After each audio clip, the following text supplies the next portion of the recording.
पुढती येऊ काला खाऊ दही भात वैकुंठितो ऐशे नाही कवळ काही काल्याचे एकमेका देऊ मुखी सुखे घालू हुंबरी तुका म्हणे वाळवंट बरवे नीट उत्तम वैकुंठितो ऐशे नाही कवळ काही काल्याचे नागेंद्र हराय त्रिलोचनाय भस्मांग रागाय महेश्वराय नित्याय शुद्धाय दिगंबराय तस्मै नकाराय नमः शिवाय मंदाकिनी सलिल चंदन चर्चिताय नंदीश्वर प्रमथनाथ महेश्वराय मंदार पुष्प बहुपुष्प सुपूजिताय तस्मै मकाराय नमः शिवाय शिवाय गौरी वदनाब्ज वृंद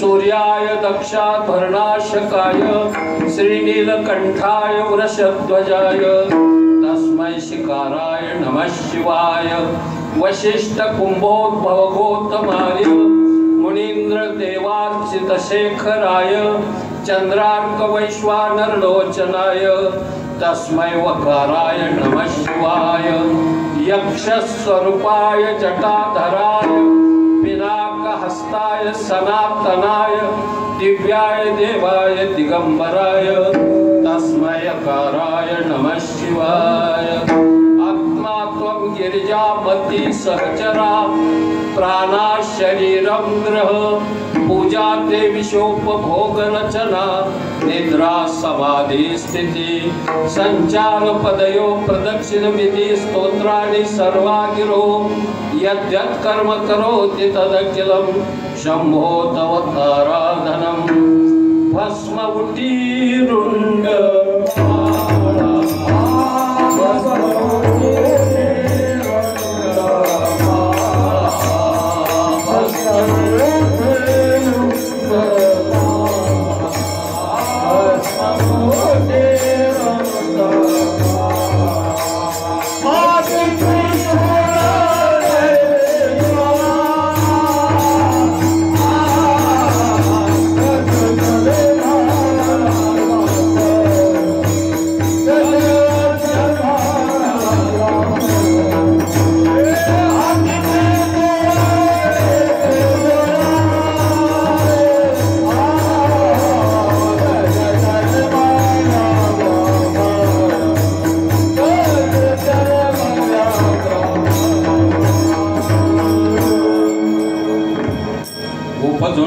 पुढती येऊ काला खाऊ दही भात।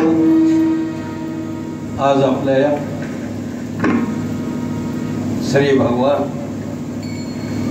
विश्वाचं आराध्य दैवत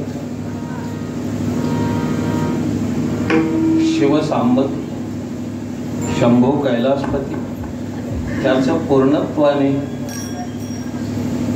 जे स्वरूप श्री कोरेश्वर महाराजांच्या रूपाने आपण अनुभवतो पाहतो आणि दर्शनाने स्पर्शाने त्यांच्या कृपेने पावन होतो असं हे जागृत स्थान असणारं श्री कोरेश्वर महाराज हे आपल्या पंचक्रोशीचं पारमार्थिक वैभव आहे। वैभव म्हटलं की सगळी अंग असावी लागतात, त्यावेळी वैभव या शब्दाला अर्थ प्राप्त होत असतो। वैभव कोणालाही म्हटलं जात नाही। वैभव नावाचा एखादा व्यक्ती असेल तर ते उगा आपलं चुकून झालेलं नाव।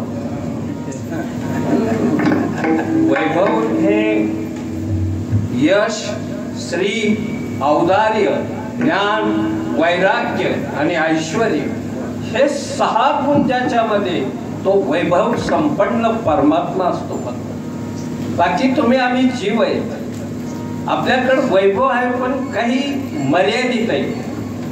आणि भगवंताचं जे वैभव आहे ना ते सर्वांगपूर्ण वैभव आहे। त्या वैभवाला अशी गालबोट लावणार जागाच नाही। कोणत्याही अंगाने पाहतो, मागून पहा, पुढून पहा, साईडनी पहा, दश दिशांनी पहा, तो आपल्या स्वरूपाचा प्रकाश आणि आपली कृपा, आपल्यातली ऊर्जा तुमच्या माझ्या अंतःकरणापर्यंत पोहोचवतो. त्या महान विभूतीला कोरेश्वर या नावाने संबोधलं जातं. कोरेश्वर अशा या कोरेश्वराच्या पावनभूमीत सालाबाद प्रमाणे हा सप्ताह अखंड हरिनाम सप्ताह चालू आहे. याला फार काळ झाला. त्याच्यातली ज्याने याच्यासाठी योगदान दिलं ती जुने टाळकरी बरेच इथे जमा झाले आणि काहींनी हा वसा पुढं चालवला आपल्यातल्या गड्यांनी. फार जुन्या काळामध्ये आमच्या एवढं अतिशय प्रेम करणारे असे दादांनी या सप्ताहात स्वतःला झोकून दिलं होतं. त्यावेळेस अण्णा असायचे, दादा असायचे. एक काळ वेगळा होता. भजनी जुनी आपलं साधं म्हणायची पण भगवंतावर त्यांचं प्रेम होतं. ते फार त्यांना शास्त्रीय संगीत वगैरे माहीत नव्हतं. माहीत झाल्याने जास्त वाटून झालंय. आता जास्त माहीत होणं फार चांगलं नाही. तर आमचे काका हे तर संगीतातलं एक रत्न या गावचं. काय होत आहे, जवळजवळ नाईलाजाने त्यांना बऱ्याच जणांचं चुकीचं ऐकावं लागतं. ते तसंच दम काढतात, काही इलाज नाही. कोणाचा अवमान होऊ नये, कोणाच्या अंतःकरणाला ठेच पोहोचू नये याच्यासाठी जबाबदारी बाळगावं लागते. पण प्रत्येकाने आपलं याला जुळतं मिळतं आहे का नाही याचा विचार करून पाऊल टाकी जाऊ. ते जर जुळतं मिळतं नसेल तर मग त्याच्यातल्या गर्दी माणसाला ती खंत वाटतं. पण फार पूर्वी आमच्याकडे पकवायचे तरी काय साधच होत. काय बांधास माळी पकवायचे, राजाराम कुंभार, रामदास सुतार, नामदेव वडारी, काय त्याचं आडनाव नाही माहित मला, साळुंखे, प्रभू शेळके, अशी वैजनाथ भांगे, हे जुनी जी माणसं होती. ते आपली हार्मोनियम वगैरे नसायची, आपलं टाळ पकवाजावर येऊन पंचपदी करत असायची माणसं. आणि सप्त्यालाही एवढं मोठं स्वरूप नव्हतं. सप्ताह म्हणजे 7 दिवस येणार, कुणीतरी वाजवायचा, कुणी काढीनी, कुणी बोटानी, जसं जमत तसं. आणि मग पुढं पुढं या सप्त्याचं स्वरूप बदलत गेलं. आणि आज काकांनी तर ह्या सप्त्याला एक वेगळं रूप आणलं. काका त्यांचे सगळे सहकारी ग्रामस्थ, कोणीतरी एक पुढं चालायचं असतं म्हणून, किंवा कोणाचं तरी एका पुढं चालणाऱ्याचं नाव घ्यायचं असतं म्हणून मी काकाचं नाव घेतलं. तसं काही काका एकटं करू शकत नाही. सगळ्यांच्या सहकार्याने हे उभं राहिलं. आणि आज 7 दिवस भरपूर अन्नदान, चांगल्या प्रकारचे वक्ते आणून ज्ञानदान, हे सगळं ही कोरेश्वर महाराजांची कृपा आहे. या कृपेने काही कमी पडत नाही. मी आल्या विचारलं, काका कसं काय चाललंय, काही कमी आधी? ते म्हणजे पुढल्या वर्षीच्या सुद्धा पंक्ती गेले महाराज. म्हणजे भाग्यवान आहे आपण. काही गावांनी आम्ही पाहतो, अहो पहिल्या वर्षाचं बघता नाकी नव्हतं, मग बसण्या आधी 100, 50 आणि कर काशी, काय असं होऊन जात. इथं नाही राहिलं. ते आपलं गावच उदार आहे मुळात. अन्नदानाच्या बाबतीत इतकं दातृत्व आहे त्याचं की त्याला मी तर नतमस्तक होत त्याचं. आणि आज योगायोगाने संत शिरोमणी संत सेना नाव्यांची पुण्यस्मरणाचा दिवस आहे. तेही कोकाटे वगैरे सगळी जी नाभिक कंपनीची जी मंडळी आहे त्याने हाही उपक्रम साजरा करायचा ठरवला. त्यांना तर इतकं धन्यवाद द्यावं वाटतं की बोलायची सोय नाही.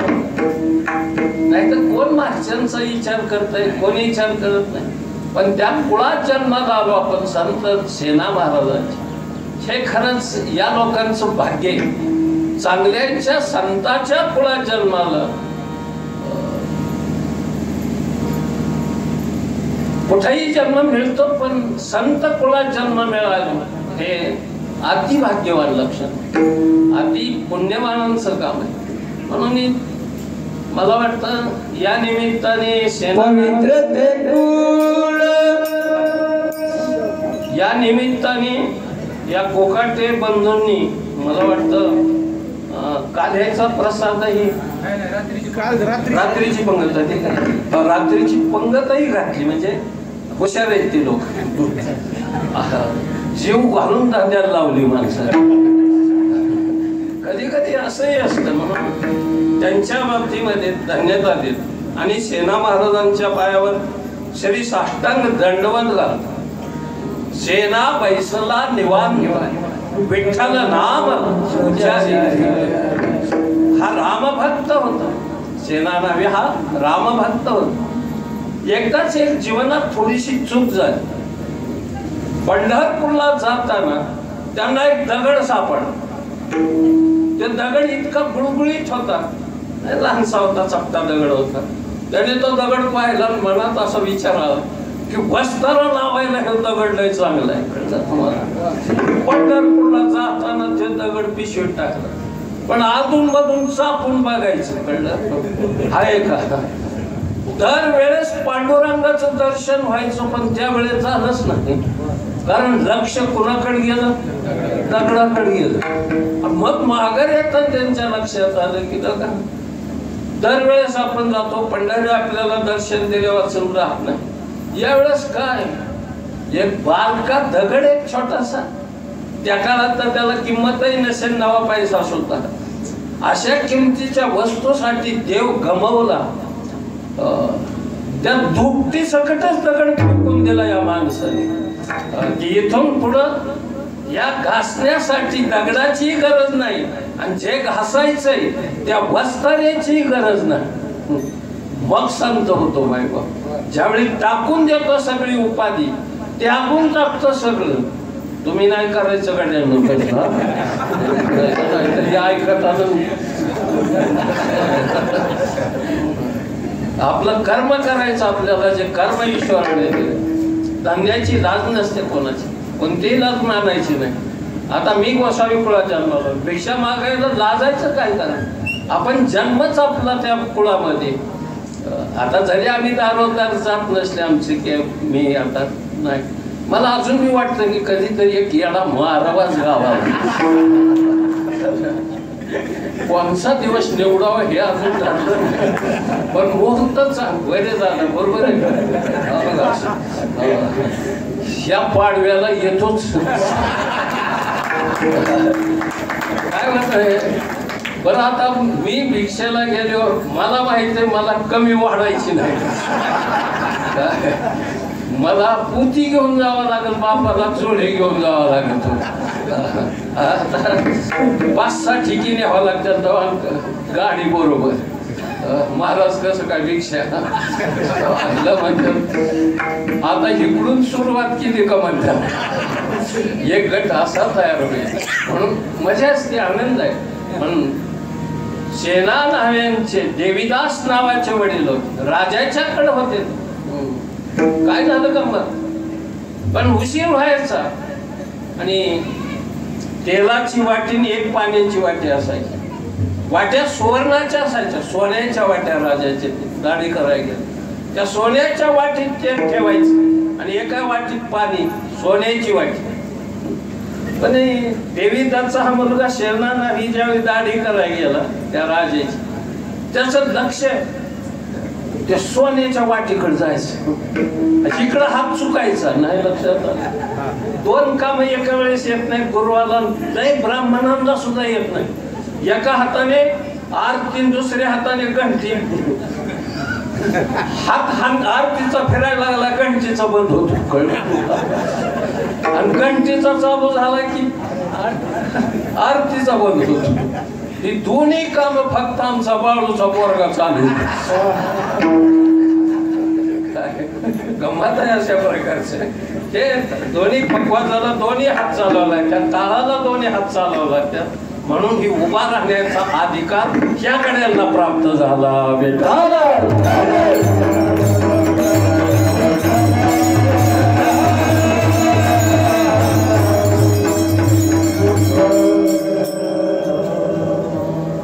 सावता बाबाने धंदा सोडला नाही, आपलं कर्मच परमार्थ बनवलं.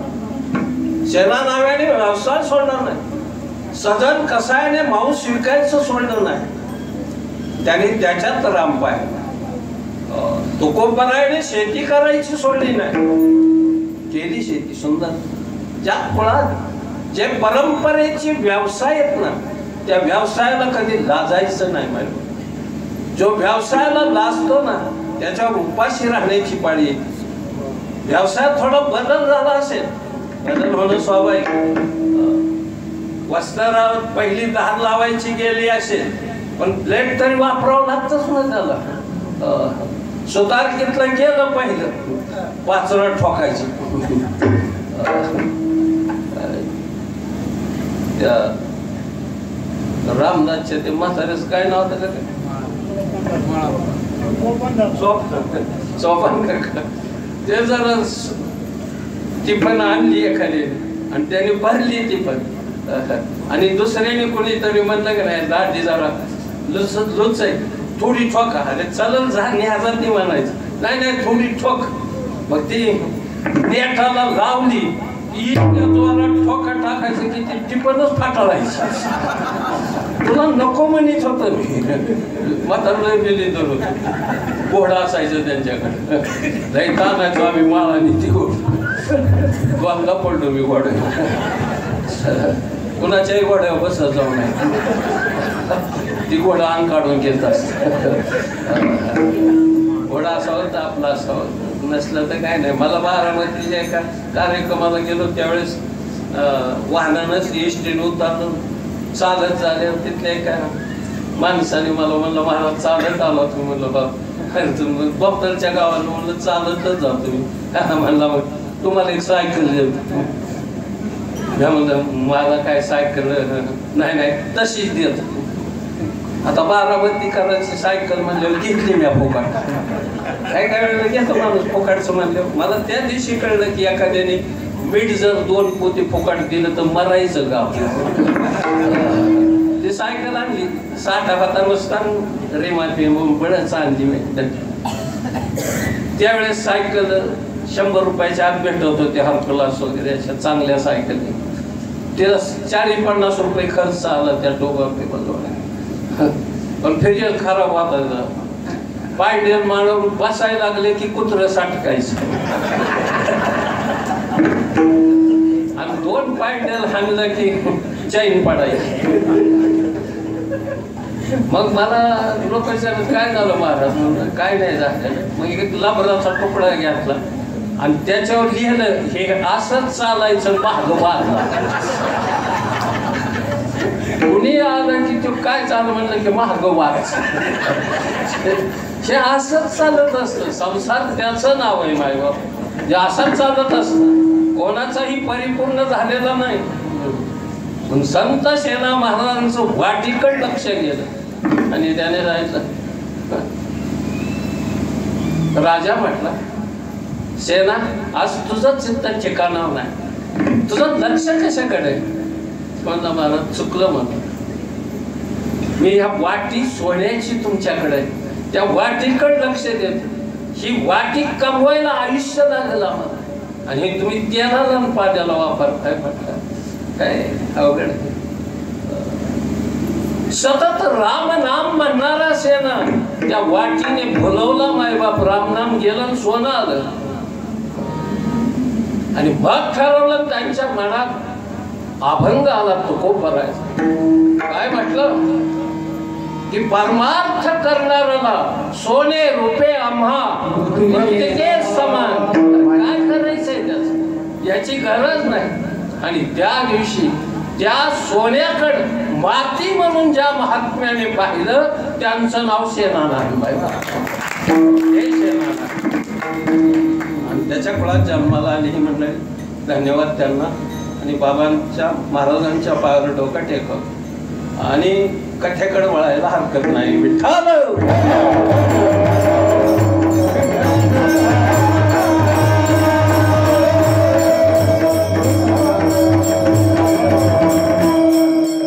आज कीर्तन सेवेचा घेतलेला आपण श्रीमंत संत जगद्गुरु तुकोबराय यांचा. महाराज या अभंगामध्ये काल्याचं महत्व सांगतात. काला हे दोन वस्तूचं मिश्रण नाही, एक दही आणि दुसरी लाही. काला हे जीवनाचं सार आहे. काला हा सत्वगुण प्रधान आहार आहे. आहारही चांगला असावा. आयु सत्व बल आरोग्य सुख प्रीती विवर्धना रस्या स्निग्धा आहारा सात्विक प्रिया. भगवंताने गीतेमध्ये आहार कसा असावा हा प्रकार सांगितलाय. जो सत्वगुणाची वृद्धी करतो, ज्ञान समृद्ध बनवतो, भक्तीची वाढ जोपासना करतो, अशा प्रकारचा आहार घे जावा. काही खात जाऊ नये. काही खाणं हे पशुचं लक्षण आहे. आहार सुंदर आणि सात्विक, ढगळ पदार्थ नसावेत, अति रंगीत पदार्थ नसावेत, अति तेलकट नसावेत, अति खारट, अति कोणतंच नसावं. लय मोठा पदार्थ आहे, वस्तू फळ मोठं आहे म्हणून ते जास्त परिणामकारक नसतं कधी. नाही तर सगळे पहिलवान काशीफळ भोपळ्यावर जगले असते. जरी आकाराने मोठा असला, ढगळ असला तरी त्याच्यात कॅलरी व्हिटॅमिन्स किती येतं. बदाम आकाराने जरी लहान असला, अक्रोड आकाराने लहान असला, काजू आकाराने लहान असला, पण त्याच्यातले गुण, त्याच्यातली शक्ती, त्याच्यातली ऊर्जा आणि त्याच्यातले गुण भिन्न आहे. पण फार मोठे ढगळ आंबा जितका मोठा असेल आकाराने तितके त्याच्यातले गुण. जास्त दूध देणारी जनावरं, कळलं तुम्हाला, आमची गाय 30 लिटर द्यायची, 10 लिटरला सुद्धा 1 किलो खवा पडत नाही. कळलं तुम्हाला. म्हणजे 30 लिटर मध्ये 3च किलो खवा निघणार. त्या प्रामाणिक असेल तर दूध. आता आपल्याकडे कसं चालतं हे मला नाही जास्त माहिती, पण आपला त्याला कशी काही संबंध नाही. मी परवा म्हैस आणली 70,000 त्याच्या 3 लिटर दुधामध्ये 1 किलो खवा निघतो आणि ह्या 10 लिटर मध्ये 1 किलो. कोणचं प्यायचं ते ठरवा. म्हणजे आता वाटीत नाही मी, पण असा आहार असला पाहिजे, सत्व गुणप्रधान पाहिजे आणि जेवण करणारी भगिनी ही प्रसन्न पाहिजे. तिने हसत हसत फोडणी दिली पाहिजे. नाही लक्षात ती फोडणी एकीकडे देती, पाय दुसरीकडे आपटती. खाणारा मेल्याशिवाय राहायचा नाही, तो त्याचं आरोग्य कधी नीट होणारच नाही. कारण त्या अन्नामध्ये तिचे गुण उतरत असतात, आनंदाचे चांगले गुण. बस म्हणून सुगरणी आणि उदारे, रसज्ञ आणि जेवणारे 4 गोष्टी एकत्र आल्यावरच जेवण होतं. बाई सुगरण आणि वाढायला उदार पाहिजे, म्हणजे भरभरून वाढलं पाहिजे. सुगरण आहे पण एकदा वाढल्यावर पुन्हा येतच नाही घरातून. जो कटाळून कटाळून पाणी पिऊन हात धुवून निघून जातो. आणि उदार आहे पण स्वयंपाक चांगला नाही. कळलं. 2-3 पोळ्या संगच वाढल्या, पुराण दुसरीकडे पोळी, तिसरीकडे पोळवली, चौथीकडे कडा जाळलेल्या, मधी गार, मरल माणूस. तेही नसलं पाहिजे. उदार पाहिजे. जेवणाला भूक पाहिजे. ते जीवन आलेलं असल्यावर काय बस परे परे. अहो तुपावर 1 पोळी अजून झालं नाही झालं. रसाज्ञ पाहिजे तो, त्याला चव कळली पाहिजे. काही काहीला चव कळतच नाही. एकाला मीठ कमी आपल्याला नाही काय कळत, कमी असं नाही तर ज्यादा असू, त्याला गाडगच वाटलं पाहिजे मिठाचं. काय काय कळत नाही. पण तुला कशाने. परवा मी कपडे घ्यायला मला आमचे प्रवीण दादा बोले यांनी कापड्याच्या दुकानात गेलं, तिथं बस्ता बांधित होत. त्या गड्याला दाखवलं, म्हणलं कशी काय साडी आपल्याला साडीतलं नाही काय ह्या बाईला कशाला आणलं काय हे असली बरोबर न्यायचीच नाही ज्याला ज्ञान नाही म्हणून जाऊ द्या जीवन सुंदर जग आनंदी जग प्रसन्न जग प्रसन्नता आवश्यक आहे गरजेची आनंदाने केलेला स्वयंपाक आनंदाने केलेला पारमार ज्यादा आनंदाने केलेला पेरायला पिकच येत पण पेरायला निघाल्याच धुसफुसायला उगवतंय का ना गेल्या काळात मधी कुठं उगवलं कुठं नाही चालत तो आनंदाने जा फक्त हसत खूप जा आणि जीवनाचं सगळ्यात मोठं ध्येय काय प्रसन्नता आणि आमचं सगळं गणित प्रसन्न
सगळा खेळ मनावर आहे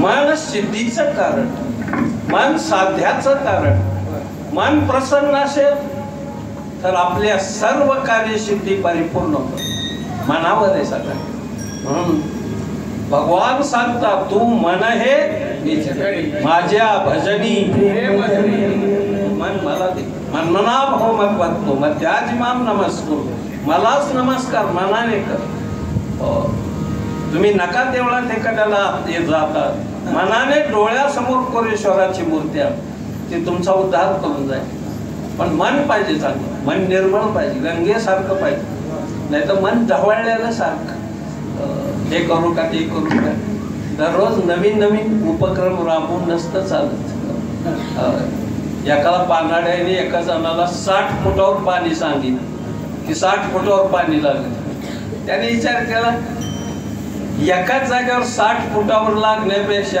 15 फुटाचं 4 कोपऱ्यावर 4 होल घेऊ नाही चालत आज एक देव उद्या दुसरा देव परवा तिसरा देव कोणचाच हाकेला येत नाही मालक एकच करीत जावा एवढं कळलं म्हणजे पुष्कळ झालं तुम्हाला ती काही बदलायची वस्तू असते का काय महिन्याला 4 महिन्याला 6 महिन्याला सवाशीन कोणत्या नावाने कुकू लावली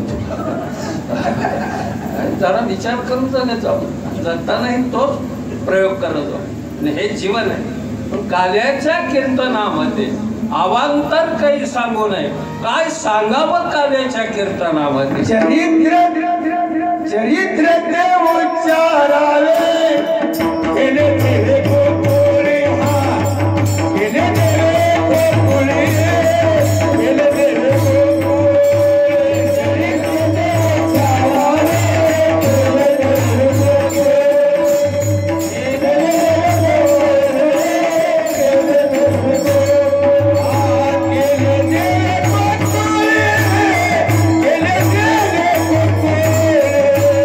गोकुळे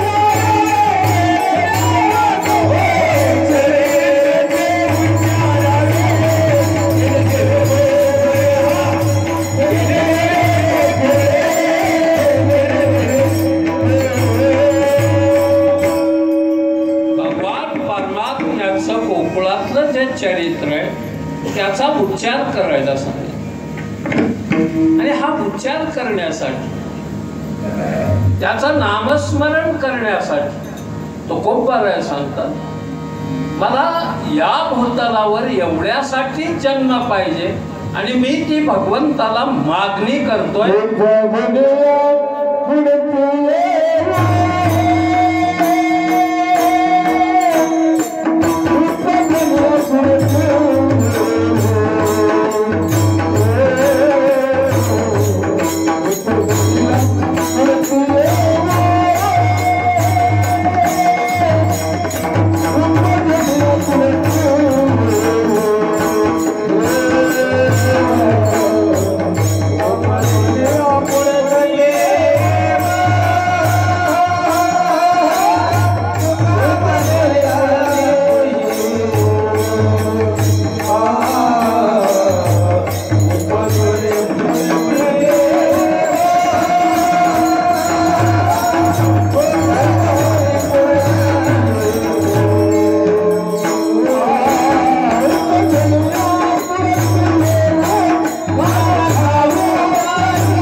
मी जन्माला यावं आणि हा दही काला खायला मिळावा.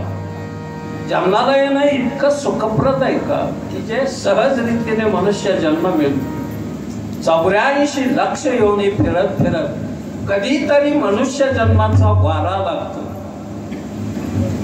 पाप पुण्य करुणी जन्मा येतो प्राणी.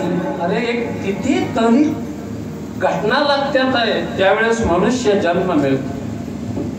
पण मिळालाय जन्म आपल्याला काय मागं गणित सुटली आपली. जन्माला आलो तुकोबारा म्हणतात मला पुन्हा जन्म घाल.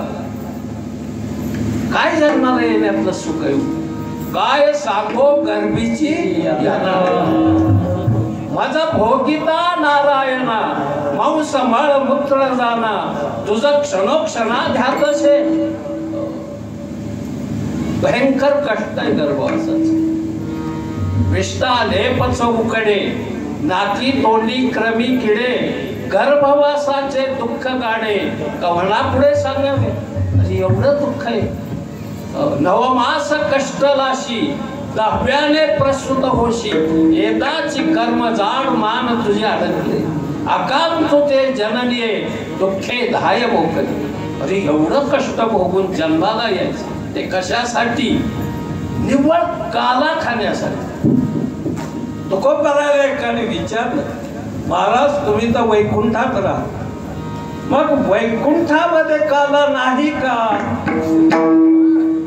वैकुंठ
वैकुंठातच राहत होतो. माझं राहणंच वैकुंठ आहे. पण आम्ही मुद्दाम खाली आलो आम्ही वैकुंठवाशी आलो याची कारणाशी, बोली रे जे ऋषी साच भावे झाडू समताचे गाढवानी भरले. एवढ्यासाठी आम्ही इथं आलो. काला हे निमित्त आहे. वैकुंठ म्हणजे काय असतं तनपुरे महाराज? वैकुंठ म्हणजे वैकुंठित होणं ही अवस्था म्हणजे वैकुंठ. काय बोलतो मी? एक वाक्य सांगितलं. जिथं वयाची आठ नाही त्याला काय म्हणायचं? वैकुंठ. हा मृत्यू लोक येतं वयाची आठ आहे. शता गणिले ते अर्धरात्र खाय. इथं 100 वर्षाची गणना. वैकुंठात गेला ना किती युग न युग निवांत राहायचं, अमृत प्यायला, अप्सरा नाचायला त्या स्वर्गात. काय मजा आहे. इथं खर्च करावा लागतो चौफुल्यावर जाऊन. तिथं खर्चा बिरचा काय भानगड वगैरे नाही. सहज गौतमी ती समोरच नाचायला असते. मजा आहे सगळं अतिशय. हा आनंद मिळतो तिथं स्वर्गात. असणं बसायला कल्पतरूची इच्छा करील ते मिळतंय. झाडं येतील, चिंतामणीच्या सडका आहेत, काही चिंता लगेच प्राप्त. कामधेनूची खिल्लार गाया कामधेनू सगळ्या इच्छा करील ते देतात. तसल्या भागात खरं आपल्या गावातली सगळी सोडली पाहिजे. काय मागत्या नाही सांगता येत. शब्दांचं कामच नाही. म्हणून बघू चिंतामणी काय, परीस काय, हे नुसते आम्ही बी शब्द ऐकलेत. आमची तरी कुठं गाठ आहे त्याची. आणि जर परीस भेटला असता मला किंवा सापडला असता, मी काय केलं असतं तुम्हाला वाटतं? आधी खानोटा गाठला असता आणि रेल्वेच्या रुळालाच घासला असता. संपूर्ण हिंदुस्थानातली रेल लाईन सोन्याची. 10 मिनिटात दळणवळण बंद. कुठलाही तुकडा कापला असता आपल्या महाराष्ट्रात तर आधीच नसते.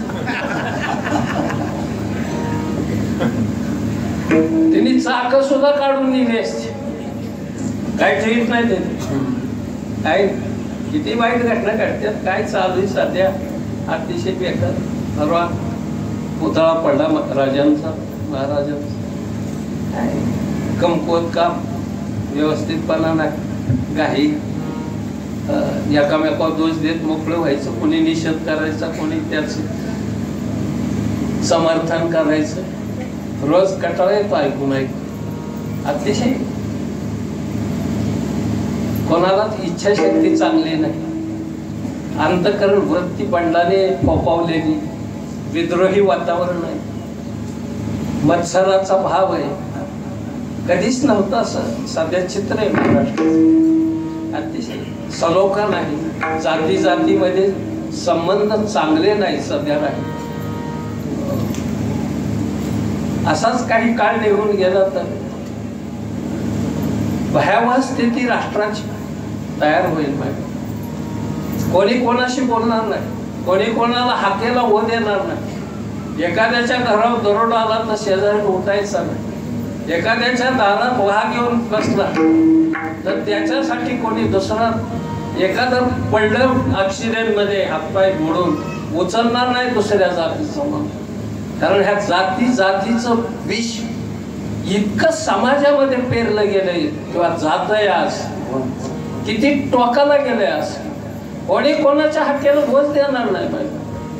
म्हणजे प्रत्येक घर, प्रत्येक समाज, प्रत्येक जमात एक स्वतंत्र जीवन, एकामेकाला सहकार्याची भावना जिथं असते, एकामेकाबद्दल आदर जिथं असतो, त्याला वस्ती म्हटलं जात, त्याला गाव म्हटलं जात, त्याला तालुका म्हटलं जात, राज्य म्हटलं जातं, राष्ट्र म्हटलं जात. काय वाटत असेल कधी कल्पना करा. ज्याने राष्ट्रगीत लिहिलं त्या बंकिमचंद्रांना काय वाटत असेल, रवींद्रनाथ टागोरांना काय वाटत असेल. कधीतरी कल्पना आपल्या मनात येऊ द्या ना. सारे भारतीय माझे बांधव आहेत हे प्रार्थना करणाऱ्या, प्रतिज्ञा करणाऱ्या विद्यार्थ्याच्या अंतःकरणावर याचा काय परिणाम होत असेल. कधी आपण विचारात पण घेत नाही ते कधी. भारत माझा देश आहे, सारे भारतीय माझे बांधव आहेत, मी त्यांच्यावर रासा प्रेम करेन, खळाची व्यंकटी सांडील, त्वरिताचं तिमीर घालवील, विश्व धर्माचा हा मानदंड ताट उभा करेल, तो सूर्य प्रगल्भतेने समाजामध्ये पेरील. ही कल्पनाच आपल्याला लांब वाटायला, हे संतांचे विचार आपल्याला नकोशे झाले सध्या. आपण आपल्यापुरतं पाहतो, त्याच वेळी आपल्या विनाशाची पायरी सुरू झाली. आपण आपल्यापुरतं, समाज आपल्यापुरतं, राष्ट्र मर्यादित, त्याचे विभाजन होईल, तुकडे होते त्या राष्ट्राचे. आणि एक ऊस मोडायला फार ताकद लागत नाही. एक ऊस धरला की माणूस मांडीवर, गुडघ्यावर किंवा असाही मोडू शकतो. पण ज्यावेळी त्या अनेक समाजाच्या ऊसाची मोळी तयार होईल, ती कोणी मोडू शकणार नाही. म्हणून समाज संघटित नसेल, तो विघटित होईल. तर त्या दिवशी परमार्थ, धर्म, राजकारण, समाजकारण त्याला काय महत्व नाही, शून्य होईल, शून्य होईल. आणि ही परिस्थिती स्वार्थापोटी, सत्तेपोटी या समाजाचं धोरण मानणाऱ्या, समाजाचं नेतृत्व करणाऱ्या महाभयंकर विषाने अंतःकरण भरलेल्या अजगराने हा समाज गिळंकृत करून पाहिलेला आहे, गिळंकृत करण्याचा प्रयत्न केलाय. एवढाच संप्रदाय राहिलाय वारकरी नावाचा, की जो सगळ्यांना मिळून घेऊन परमार्थाचा मार्ग चालवतो, परमार्थाचा मार्ग चालवतो. यारे यारे लहान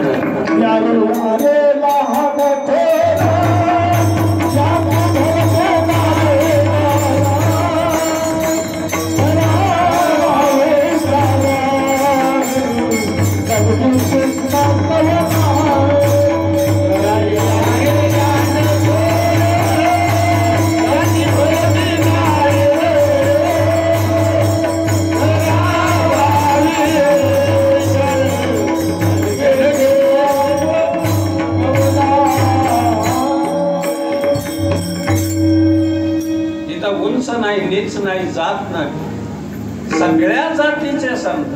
उंच नीच काही तिष्ठे भाव भक्त लेखोने, राशी पुत्र कन्या दैत्या घरी रक्षी, चर्म रंगू लागे कबीराच्या मागे, सजन कसाया मळा सावत्यास नाम्याची जणी, धर्माघरी पाणी कुंडलिकासाठी. अरे काय तेवढा व्यापक विचार आहे.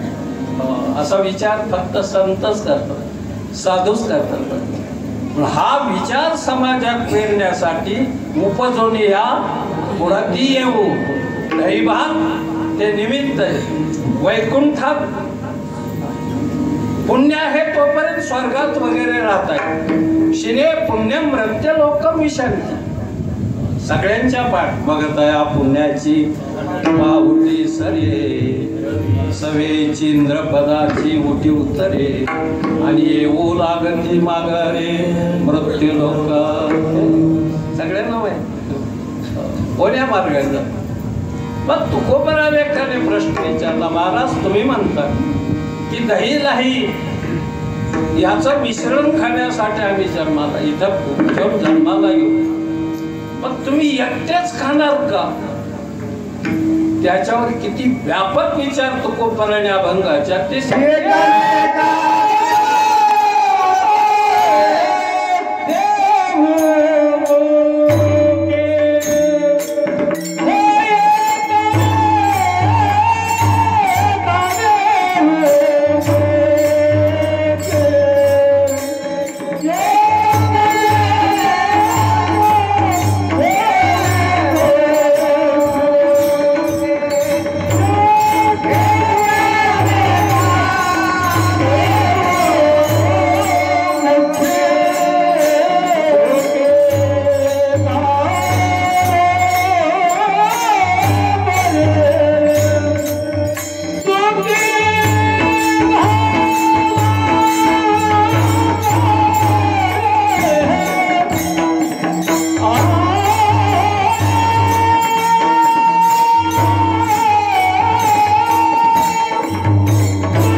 व्यापक बुद्धीची प्रगल्भता आपल्याला आढळून येते संत विचारावर. इतका प्रगल्भ विचार संतच करू शकतो. मी एकट्याने खाण्यासाठी जन्म मागितला ना,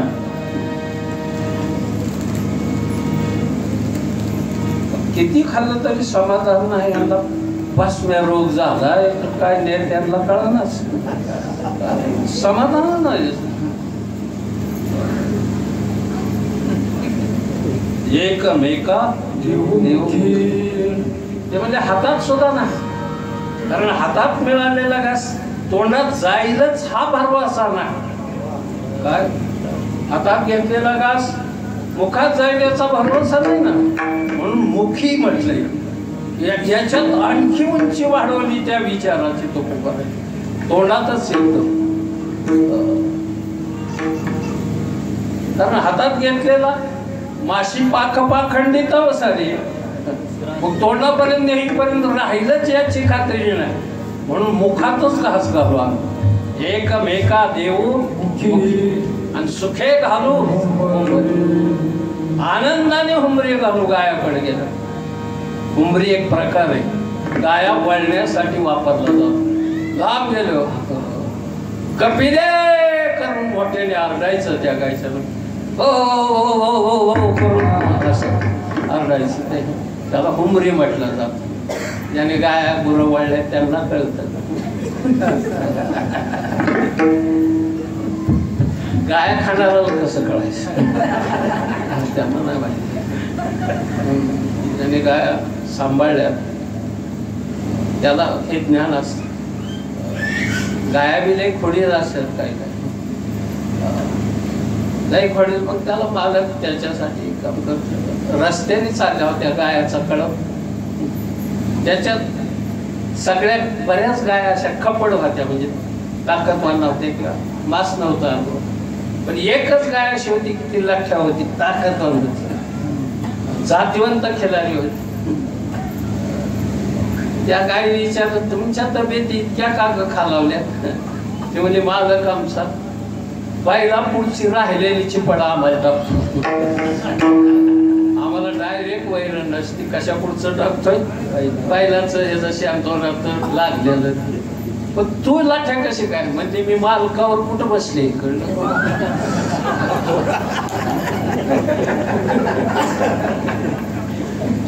मग मी मालकाचा डोळा चुकून उपाटीवर उडी मारून दुसऱ्याचा घास खाऊन येते.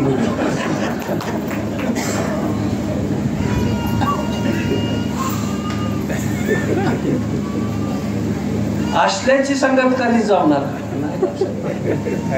ती काय म्हणजे मग मला नेते का तुझ्या बरोबर बघ प्रयत्न करू. पण माझी संगत सुख लागून देत नाही. त्या गायीने केली ही गाय ही धर्म गाय होती. आपल्या शेळ्या पाक्यावर गोष्ट्यावर बांधीत होती. तिची अधर्माची गाय ही लठ्ठ्या होती. ती म्हणजे हे बघ हे आमक्याचा घास आहे, त्या घासात तिकडून लांबून पळत यायचं. हाईट वाकेत का कोपाटी लावलेली तार आहे छाती.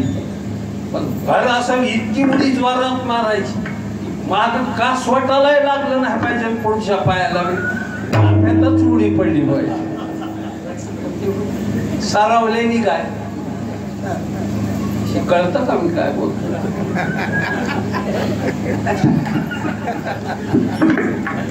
करणार सरावलेली गाय लक्ष्या माग सरकली ती पाचचार कासर आणि इतकी भेगात पळायची जसे लांब उडी घ्यायसाठी माग जावं लागतं. भग उडी लांब पडते तसं आज्यात पोटी पाय घेऊनच वापली उडी मारली घासाची. गुडघ्यात का घास खास्त आलेला. हिनी प्रयत्न केला हा धर्म गाय. सवय नव्हती. दोन पाय गेलं कुपनाच्या पुढं, दोन त्या मधीच माग राहिले. काय त्या काटर तारणी पोटाला वार काढ रक्त बांबळ झाली. कशी तरी पडली वाप्या. ती खात होती म्हणजे खा असं तवर तिकडून मालक म्हणला अरे कोणीतरी घासात शिरले काय नु काय तो काठी घेऊन आला पळत ही सारवलेली काय इकडून पळाली तिकडल्या पाठीवरून उडी टाकून बाहेर ही गेली पळायचं आधीकडेच बसून पडली काय त्या मालकाने ठोकली आणली बांधली घरी आणून बारा हात पाय वाकडं झालेलं त्या गायचं त्याने शिपूट धरलेलं ना असा ठोकायचा शिपटी धरली ना जनावरांची त्या हातात काटे असते बरोबर का ना ए अण्णा कोणाला विचार होती मला कळत ना शिपूट धरला जीप आपूट केली ठोकली बांधून ठेवली गाय घरी आली नाही म्हणून मालक बघायला गेला तर तिथं बांधलेली गेला तिथं म्हणतात माझी गाय ते म्हणजे माझी गाय आहे म्हणलं तर गंमत अशी ती नेहमी आपण लय घास खाल्ला रे तुझ्या गायने रोज येऊन खाते ती म्हणलं ही असली नाही सवय हिला पण हरकत नाही घरी नेहली आणि आडवं लोणलं बांधलं त्याला लोणण्यात 2 प्रकार असतात तसे 3 प्रकार एक गळ्यात लांब बांधायचं आणि त्याच्याच त्या लाकडाला 4 पायाच्या माग गेल्यावर कमरपुशी एक दोरी बांधायची म्हणजे 4 पायाला संघच लागतं तिकडलं तुम्हाला आणि दुसरं जे लोणणं आहे ते 2 पायाला लागतं पुढच्या आणि आडवा जो तुकडा असतो ना पुढं गळ्यात बांधायला तो लय वाईट तो दोन्ही नळ्या संघ सांगतो तिकडे पायाचं असल्या तिला घातलं लोणलं कळलं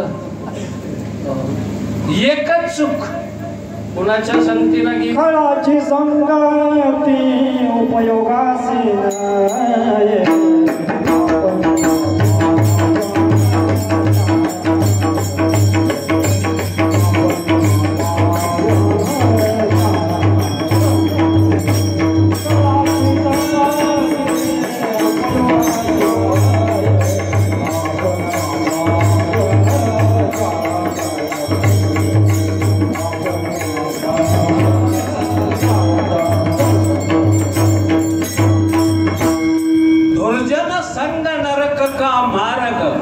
उसको छिटकाना ना चाहिए संत संगत में बैठ हमेशा हरि के गुण गाना चाहिए हरि के गुण दुर्जनाची संगती थोडा वेळ जरी केली तरी आयुष्यभर लोडणं वागवावं लागतं बाई बाप आयुष्यभर लोडणं वागवं चांगल्याची संगत करते संगती राम गणेश गडकऱ्याने एकच प्याल्यात म्हटलंय सुधाकरच्या मुखामध्ये की एकच प्याला वाईट नाही पेनं वाईट नाही पेनाराची संगती वाईट पेनारा एक वेळच पिळी 2दा पिलं त्याच्या परिसराचं घरी काशी करी पण पेनाराची जर संगत झाली तो त्याला जाऊ देत नाही त्याचं घालवल्याशिवाय जाऊन देत नाही एक कोण आहे माग हॅलो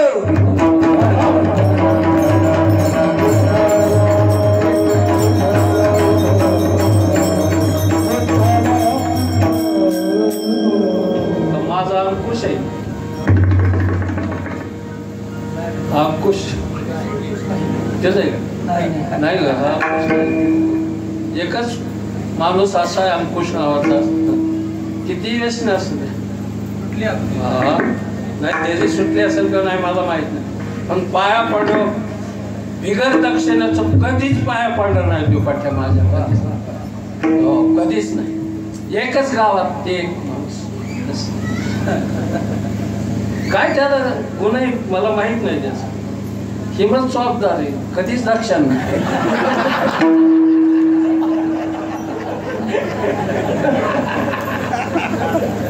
अरे बोल अशी नाही जण गावात माझ्याकडे फुकाट पाया पडून फुकाट राहून फुकाट प्रचार करून घेऊन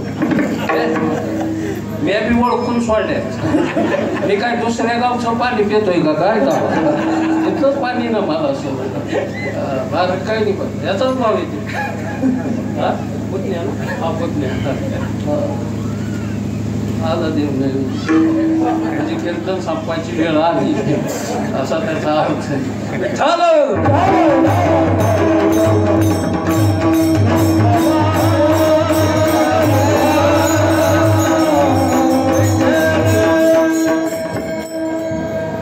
अरे यांच्या का कोणा थोडं नसेल त्याचे पण एक तरी रत्न असं जन्माला आलं की जे उदार आहे मनाने उदार असतं अतिशय महत्वाचं आहे. त्याचा विचार करणं गरजेचं. काला एकट्याने खायचा नाही, काला वाटून काय करायचं या काय पकडे तसा बघ राहिलेलं पण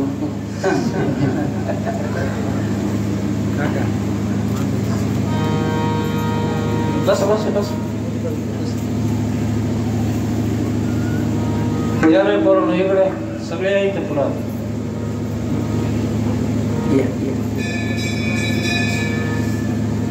तुमचं कौतुक करावं तेवढं थोडं म्हाताऱ्याच्या ह्या शुभेच्छा आहेत तुमच्या सगळ्याला मनापासून ते असं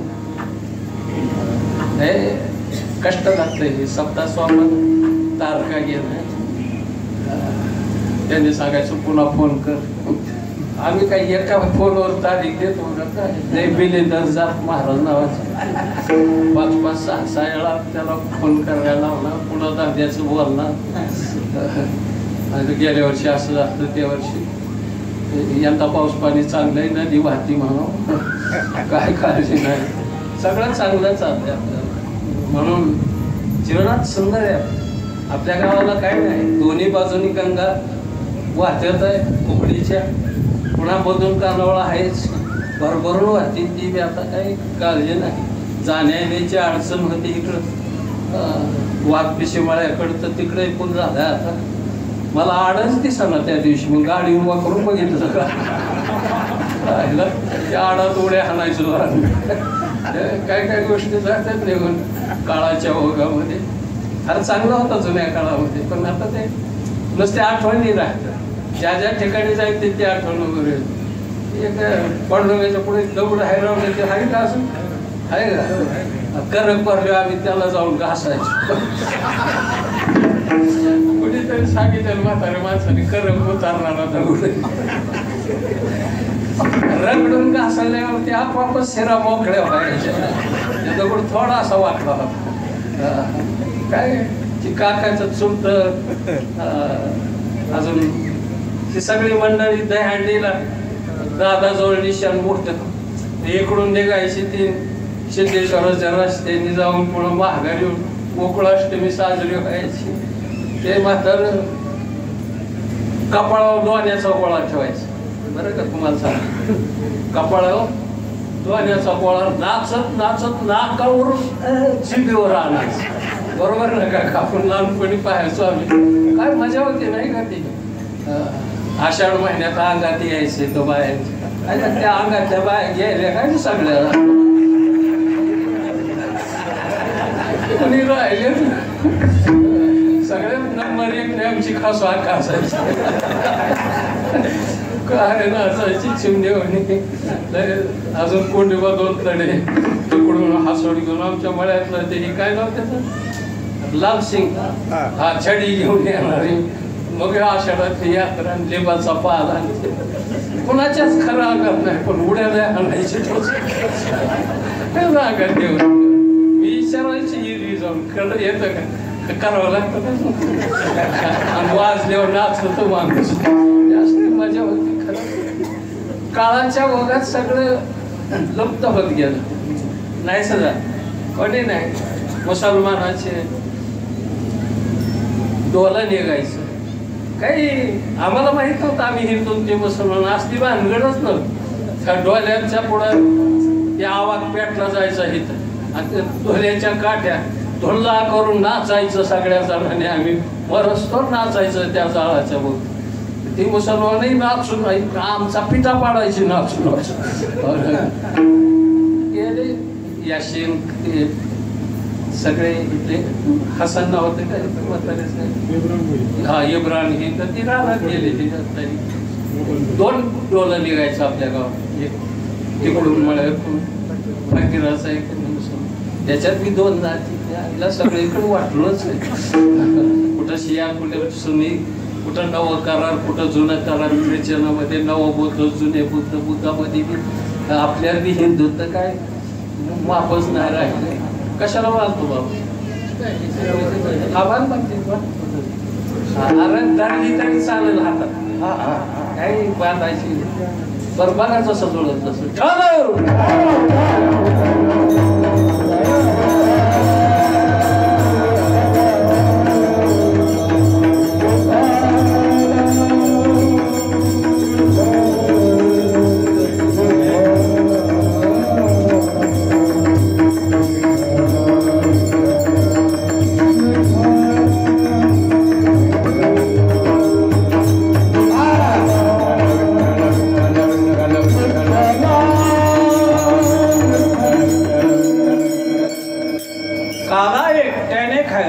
काला वाटू एकमेका. हा कालात कुठं होत होता? हा वैकुंठात नाही.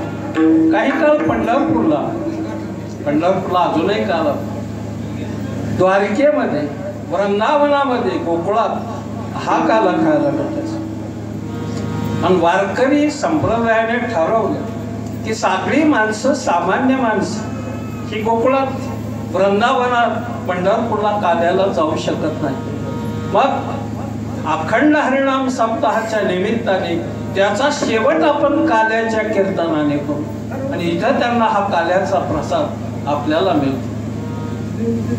कुठे वाळवंटात काला व्हायचा पूर्वी. पंढरपूरचे वाळवंट का निवडलं? वालुकामय प्रदेश, ज्याच्यामध्ये कोणतंच बियाणं अंकुर दशेला येत नाही, म्हणून वाळूमध्ये काला केला जातो. असं द्यासत कुठे बोलू नका फार गाठ तुला काय अजून गाठी मारायचं.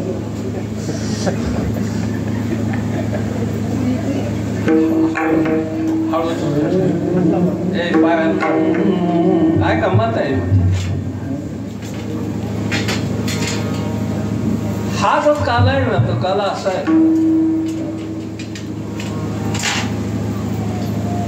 कुठं मिळतो? तुका म्हणे काला वैकुंठी दुर्लभ आणि विशेष हा लाभ सर्वांच्या संगतीमध्ये. इथं काला एकमेकाला. काल्याच्या कीर्तनात भगवंताचं चरित्र सांगावं असा नियम आहे. कधी येतो भगवान अवतार? परित्राणाय साधूनाम विनाशायेच दुष्कृताम धर्म संस्थापनार्थायाम संभवामि युगे युगे. यदा यदा हि धर्मस्य ग्लानिर्भवति भारत अभ्युत्थानं धर्मस्य तदात्मानं सृजाम्यहम्. देव तेवढ्यासाठी अवतार आलाय. गोकुळात अवतार घेतला भगवंताने. अवतार कार्याला गोकुळात सुरुवात झाली.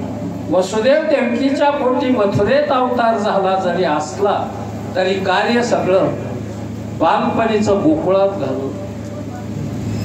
गोकुळात लहानाचा मोठा झाला कृष्ण. नामकरण झालं. माती खाल्ली कृष्णाने. आनंद होता गोकुळामध्ये.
ओठाला लागली.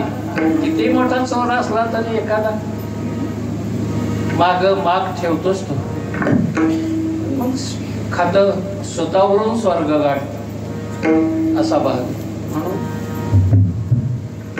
काय दाखवलं मग झाडा ध्यावयाचे निमिषे 14 भुवने सावकाशे दाखवते. आनंद, हा आनंद त्या काळात अनुभवला जाईल. शेवटी ठरलं. कृष्णाला मारण्याचा प्रयत्न झाला त्या काळामध्ये. आज कोणी एखादी अघटित घटना घडू नये म्हणून मोठ्या मोठ्या व्यक्तींना सुरक्षा पुरवली जाते. मला वाटतं काल परवा साहेबांनाही झेड सुरक्षा आली. श्रीयुत भागवतलाही त्याच्याही वरची म्हणजे पंतप्रधानाला जेवढी सुरक्षा असते तेवढी भागवतांना आहे, सरसंघचालकांना. त्याचं कारण आहे की ही माणसं मोठी ती असणं गरजेचं आहे. जरी माणसं थोडीफार वैतागतात पण त्या माणसाला पर्याय नाही.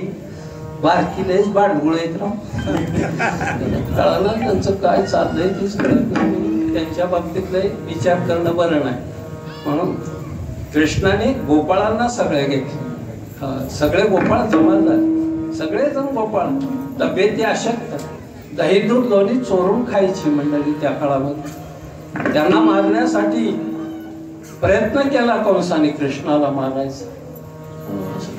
पण भगवान स्वयं स्वतःच कवचच येतो.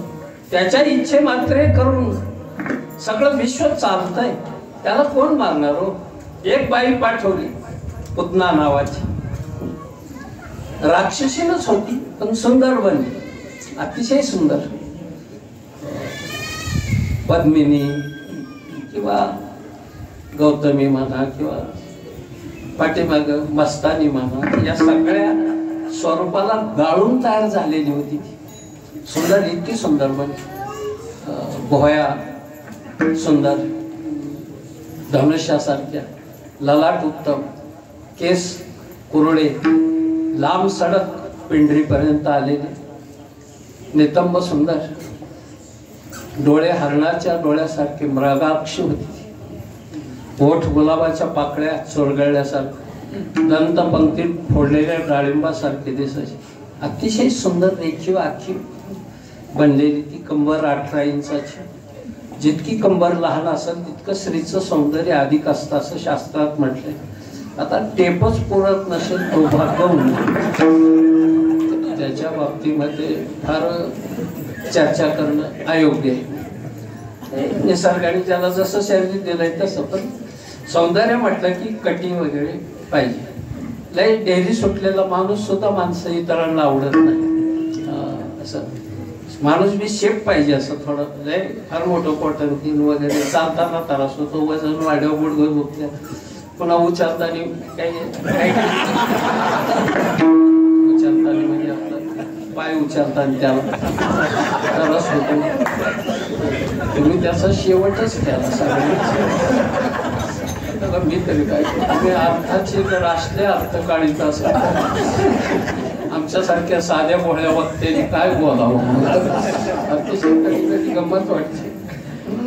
अवघड कुठं तरी एक होता जाड माणूस झालो. त्याच्याकडे मदत मागायला एक जण गेला. पोराला लावले एका बापाने 2-3 पोरं. ती म्हणलं त्या माणसाकडून आपल्याला मदत आणते. दुसऱ्या मजल्यावर राहतो, तिसऱ्या मजल्यावर तिथे गेले होते. म्हणलं तुम्ही कशाला आलो बाळ. म्हणलं काय आलोय मदत मागायचं. मला काळजी वाटते. म्हणलं का तुम्ही इतकं जाड आहेत. म्हणलं मेल्यावर खाली कसं काय न्यायचं. मदत मागाय आलेल्या माणसाने असली चर्चा करायची. त्याने ठोकला तिथंच खोलीत कोंडून ठेवलं. तो भाऊ आला नाही मग दुसऱ्याला पाठवलं. दुसरा म्हणला माझा भाऊ आलता. काय मूर्ख आहे म्हणला मी मेल्यावर खाली कसं काय न्यायचं. म्हणला त्याला काय सोपं आहे. मोठी कुऱ्हाड आणायची हात पाय तोडायचे. त्याच्या पुढचा बिलिंदर निघाला. त्यालाही बसवून ठेवलं. तिसरा पाठवला. त्याला काय म्हणा तुझा 2 भाऊ असलं मूर्ख आहेत मला माहित नाही. खोलीत कोंडून ठेवल्यात. एक म्हणतोय कसं लिहायचं, दुसरा म्हणतोय हात पाय तोडून. ते मला कशाला इतका पटना करायचा, खालूनच घर पेटवायचं. अशी भेटल्यावर काय वाटलं नाही तर दुसरं काय नाही. कधी चांगला विचार येईल पण आपली गरज काय, आपली अडचण काय हे जर बघत नसेल तर दुर्दैव बाई. पोरांच्या ती पुतना सुंदर बनली आली आणि स्तनामध्ये विष घालून मारत होती. ते भगवान आहे, तिने छातीला लावला कृष्ण. तिला माहीतच नव्हतं की हे 1-2 हॉर्स इंजिन नाही. ती प्यायला लागल्या बरोबर हजारो हॉर्सपॉवरच्या शक्तीने ओढलं. विष प्याला, दूध प्याला, प्राण अपान व्यान समान उदान पंचप्राण पिऊन टाकलं. हो, ती बाहेर आली पटांगणात आणि तिने तोडून टाकायचा प्रयत्न केला. गोचिट चिकाटल्याला हे तिने आपलं रूप धरलं. 4 कोस उंच होती.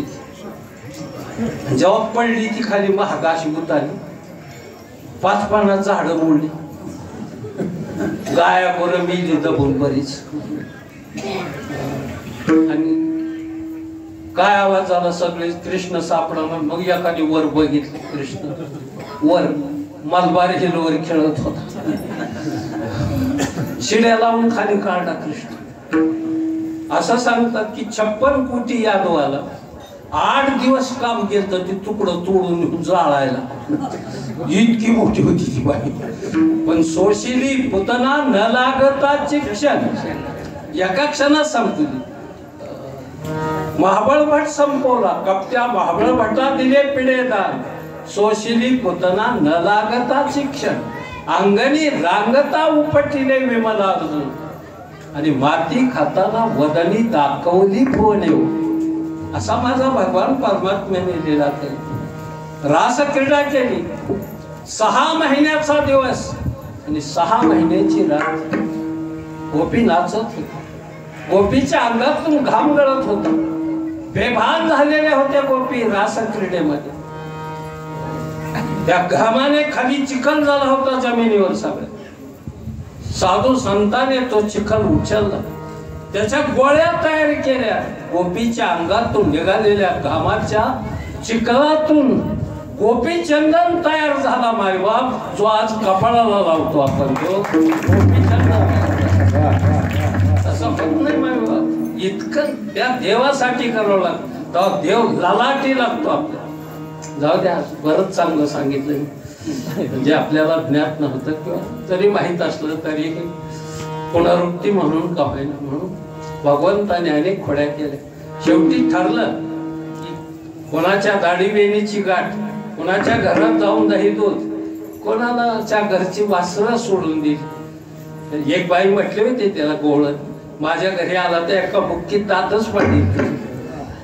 पाठ गोवळणी धार काढायला गेल्यावर तिचं वासरू सोडून गाढवा बांधलं. ती गाढवाच्या मागे गेल्यावर लाग फटकारल्याबरोबर बोळकच झालं तोंडाचं. अबाप ते बाकीचे म्हणजे काय झालं काय नाही. मी एकाला म्हणले होते दात पाडीन तर आज माझा खुळखुळ झाला. काय सांगायचं. एखादा नवऱ्या बायकोची ती बाई म्हणजे होती तुला बांधूनच हानी. मग ती नवरा बायको शेजारी झोपलेली. रात्रीचं कृष्ण गुपचूप उतारलं आणि त्या नवऱ्याच्या दाढीची बायकोच्या इनीची गाठ मारली. पहाट झाल्यावर बायको उठली आली. कारण पूर्वीपासून स्त्रिया आधी उठतात नंतर बैल उठतात. ते उठले. उठल्याबरोबर ह्याच्या दाढीला हे जडा वाजता. ती म्हणला लाज वाटत नाही, म्हातारी झाली तरी दाढी वळती. ती बी बाई गळेली खामतेत असली बोलल्यावर म्हातारी म्हणजे बेकार कॅस पिकलं तरी निवडतय अजून. चुकली भांडणं म्हणतात वाघाची. वडावडीत गाठ आधी पॅक झाली. गाठबाई कोणाशी गाठ सुटानाच. मग ती बाईच म्हणजे चिमणी जवळ चला. म्हणलं का जाळू. ती म्हणलं माझ्याकडली बाजू नाही जळून द्यायची. ती म्हणली माझं सौभाग्याचं लिहिलं येईल. दाढी काय पुन्हा येईल. नाही तर तू जाऊन चिमणी आण.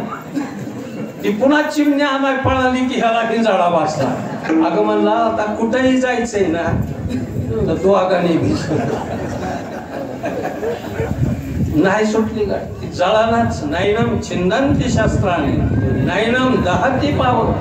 कापायचा प्रयत्न केला, कापाला तुटाला. दोन कृष्ण 7-8 पोरं गोपाळ घेऊन वाड्याजवळ आला आणि 8 वाजता आले तरी वाडा उघडावला म्हणून वरून बिस्ताडावर चढली पोर. आणि आतलं बघितलं ते खालच्या पोरांना इकडे आपण काय मजा आहे. आता मजा होती काय. एकाने आतून दार उघडून पोरं बघताना नाचायची डीजीवर आणि ही मध्ये चाललेली जोड नंदाच्या वाड्यात आली. नंदाने बी लय चांगली. तुम्हाला ह्या वयात कळायला पाहिजे होतं असलं करायला. मोठी माणसं विरोधात जातात. ती म्हणजे तुझ्या कृष्णाने माझा कृष्ण कशाला आलाय ते दूध पितोय म्हणला. कृष्णा बाहेर ये. ते आलं बाहेर तोंडाला दूध पीत लावूनच आणि तिच्या पुढे नाचला थोडा. म्हणलं कसं काय बांधायचं. म्हणजे देवा सोडक्यात माफी मागते. म्हणजे तुझ्या वाचून कोण आहे आम्हाला. भगवंताने कृपा केली. बंधनापासून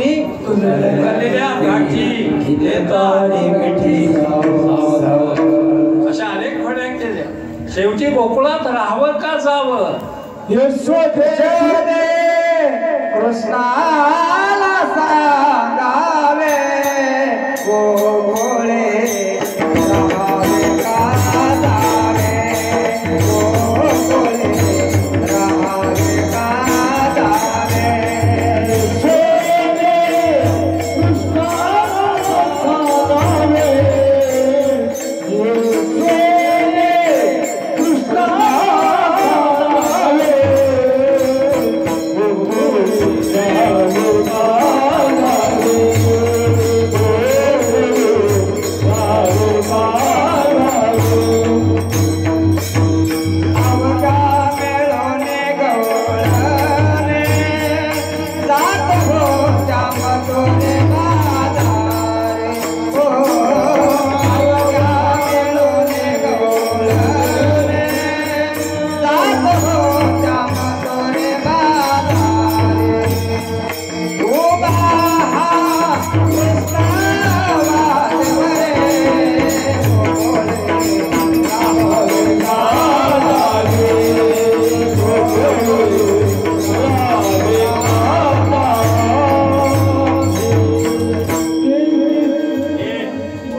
पेंद्या सुदाम्याची जोडी बळी भद्रामुचा गडी. देवाला उखळाशी बांधावे आणि गोकुळी यमक बिचवलं पाहिजे. काव्य परिपूर्ण होत नाही. काव्यात प्रज्ञा प्रतिभा आणि प्रेम हे 3 गुण लागतात तेव्हा काव्य पूर्ण होतं.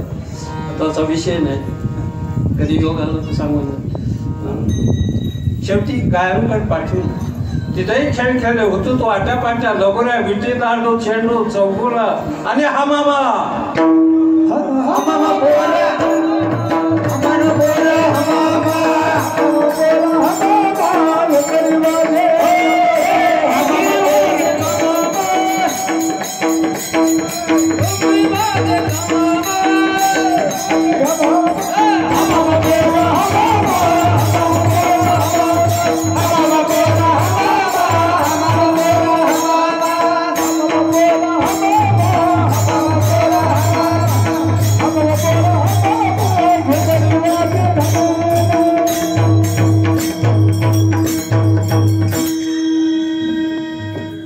तुझा खेळ बघितलाय का तुम्ही.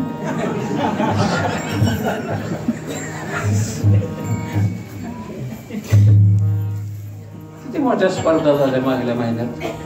होतो तसं कबड्डीच्या. ते गडी गेल्यावर एकदा मधली पट्टी पास केली की हाणूनच यायची. नाही पकडलं जायचं. तुम्ही क्रॉस पाठीच्या आतच उभा राहता. तसं करायचं नाही कधी. एकदा गेलं ना काही हो आउट होईल नाही तर मारून येईल. नाही सोडायचंच नाही. ज्याला संधी मिळाली ना त्याने सोनं करायचं संधीचं. किती बरं सांगितलं तुम्हाला. संधी मिळत नसती, मिळवावं लागते. सगळ्याला संधी काय बापाची ठेव आहे काय, कोणाला नाही भेटत. पण ज्यांना मिळाली त्याने जर नाही उपयोगात आणले तर मग दुर्दैव. म्हणून पाहायचं, ऐकायचं आणि जे ताणून हाणायचं, जे आपल्याला येत आहे. सगळंच बरोबर असेल असं नाही, पण महाग घ्यायचं नाही कधीच. महाग घेतल्यावर पुढचा ठेसाल तर मागचंही होतं. कोणी निघलेली गाडी किती लांब जाईल, कोणी करते का? हा, चाकाची कोणी बाहेरची. समतोल आहे तोपर्यंत. खासखाळग्याचा रस्ता लागला मग रब्बा रब्बा ऍक्सिडेंट हो गया.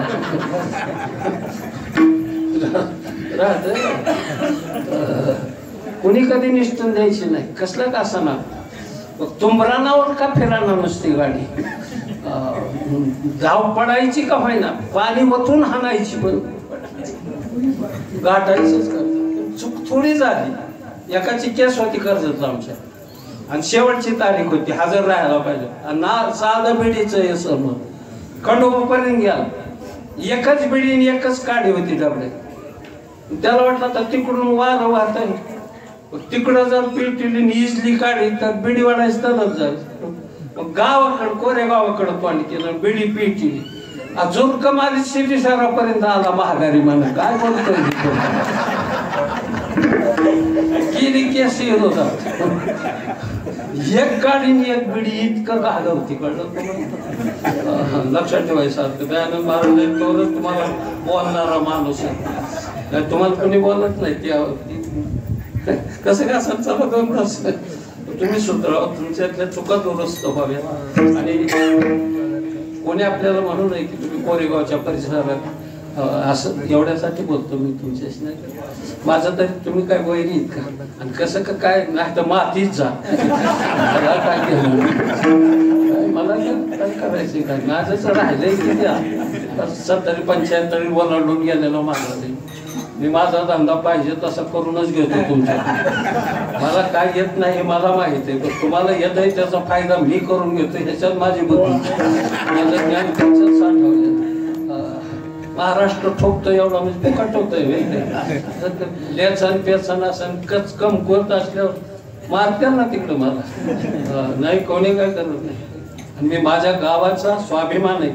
मी माझ्या गावाची शान कधी त्या गावकऱ्याला खाली मान घालाय माझ्या बाबतीत. माझ्यावर परमेश्वर महाराजांची एवढीच कृपा करावी की माझ्या गावाला माझ्यामुळं कलंकित होण्याची पाळी येऊ देऊ. बस याच्यापेक्षा दुसरं मागितलंच नाही मी माझ्या आयुष्यात कधी. मला संपत्ती धन काय नको. मी माझ्या नशिबात जेवढं आहे तेवढं मिळून जाईल म्हणून सर्वांच्या बार डोकं टेकवतो. आणि ज्या साधू संतांनी आपल्याला विचार दिला त्यांचं एक वेळ प्रेमाने भजन.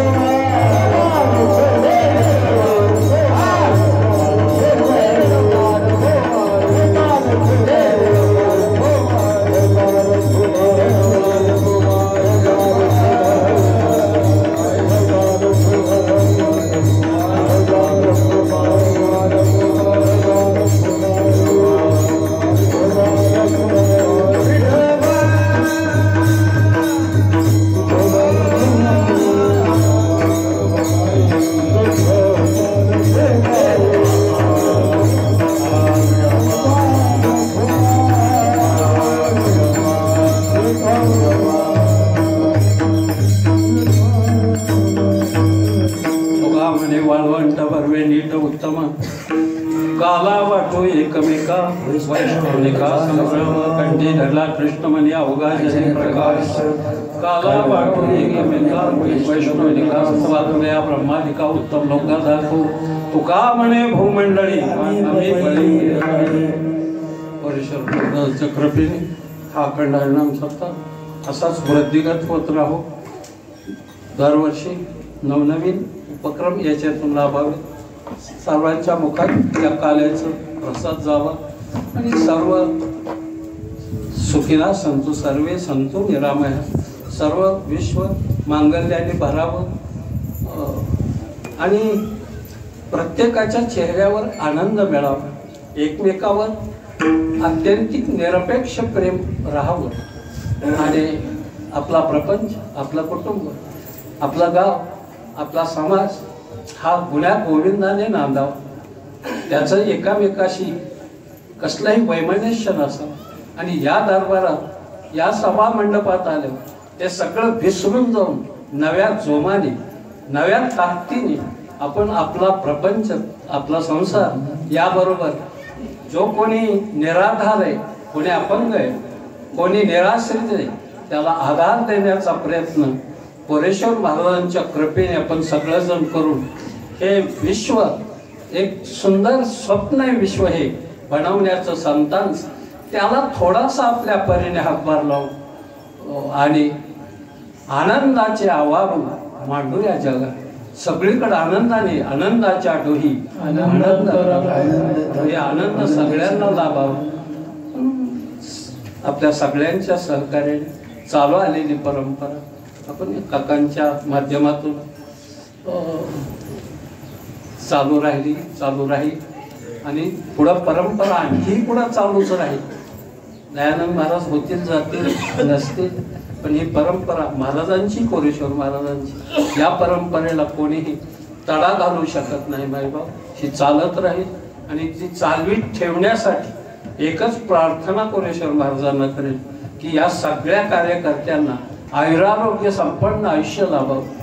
त्यांना त्यांच्या वैयक्तिक जीवनामध्ये कुठल्याही उपद्रवापासून फार दूर भगवंतातून ठेवावंच.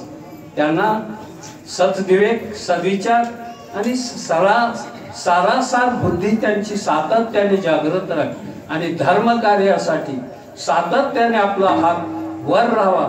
त्याच्यासाठी धनधान्याने विपुलता त्यांच्या कुटुंबाला प्राप्त व्हावी. हीच पुत्र, पौत्र, संतती या सगळ्यांनी घर आनंदाने उजळून जावं. पौर्णिमेचा, कोजागिरीचा चंद्र जसा सुखात व्हावा तसं चालणं त्यांच्या घरावर ईश्वराने सुखाचं पाडावं. हीच प्रभूच्यांनी प्रार्थना करू.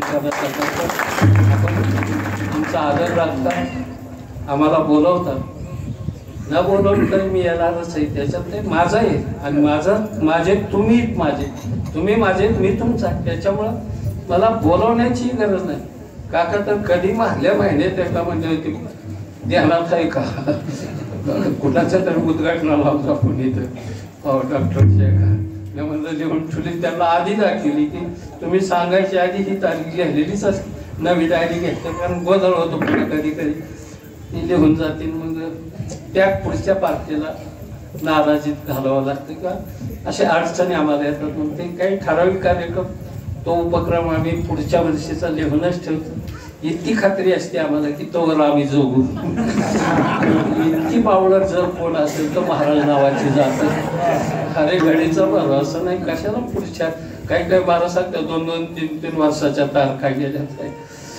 तर तुझ्या आस्ती सुद्धा राहत्यात का नाही माहिती आहे का तुला. म्हणून पण भगवंताच्या इच्छेने चाललंय तो चालवत राहायचं एवढीच इच्छा व्यक्त करतो. आणि ज्या साधू संतांनी आपल्याला विचार दिला त्यांचं इकडे प्रेमाने भजन ज्ञानेश्वर